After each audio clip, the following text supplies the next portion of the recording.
ಕಾರ್ಯಕರ್ತರೇ main target ಆಗಿರುವಂತದ್ದು. ಹುಬ್ಬಳ್ಳಿ ಪ್ರಕರಣ ನೋಡಿದ್ವಿ. ಹುಬ್ಬಳ್ಳಿ ಪ್ರಕರಣದ ನಂತರ ಈಗ ಕಲಬುರಗಿಯಲ್ಲೂ ಕೂಡ ಇಂಥದೇ ಅವಾಂತರ ಸೃಷ್ಟಿ ಆಗಿರುವಂತದ್ದು. ಬಹಳ ಪ್ರಮುಖವಾಗಿ ಕಲಬುರಗಿಯ ಹಿಂದೂ ಜಾಗೃತಿ ಸೇನೆಯ ಜಿಲ್ಲಾಧ್ಯಕ್ಷನ ಬಂಧನವಾಗಿದೆ. ಬಂಧನದ ನಂತರ ಆತನ ಮೇಲೆ ರೌಡಿ ಶೀಟ್ ಕೂಡ ಓಪನ್ ಆಗಿರುವಂತದ್ದು.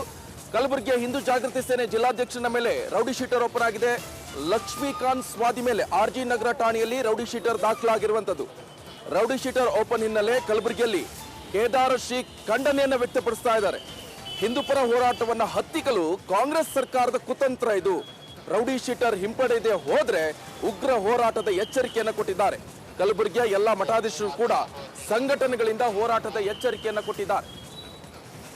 ಕಲಬುರಗಿಯಲ್ಲಿ ನಾನು ಹಿಂದೂಪರ ಸಂಘಟನೆಗಳಲ್ಲಿ ಸುಮಾರು 8-10 ವರ್ಷಗಳಿಂದ ಸಂಘಟನೆ ನೇತೃತ್ವ ವಹಿಸಿಕೊಂಡು ಇಲ್ಲಿ ಒಂದು ಸಂಘಟನೆ ಮಾಡ್ತಾ ಇದ್ದೀನಿ ಕಲಬುರಗಿಯಲ್ಲಿ.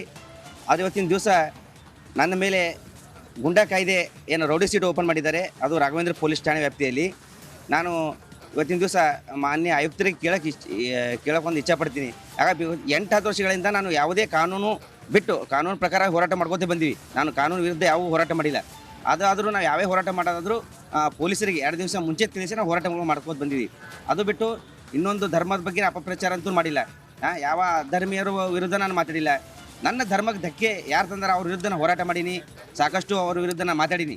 ಆದರೆ ನಾನು ಯಾವುದೇ ಒಂದು ಧರ್ಮಕ್ಕೆ ಅಪಪ್ರಚಾರ ಮಾಡುವಂತಾಗಲಿ, ಆ ಧರ್ಮದ ವ್ಯಕ್ತಿಗಳಿಗೆ ಅಪಪ್ರಚಾರ ಮಾಡುವಂಥ ಯಾವ ಕೆಲಸನ ಮಾಡಿಲ್ಲ. ಆದರೆ ಇವತ್ತಿನ ದಿವಸ ನನ್ನ ಮೇಲೆ ಏನು ಬಗ್ಗೆ ಎಲ್ಲ ಕಡೆ ಇದು ಮಾಡ್ತಾ ಇದ್ದೀನಿ. ಅದನ್ನು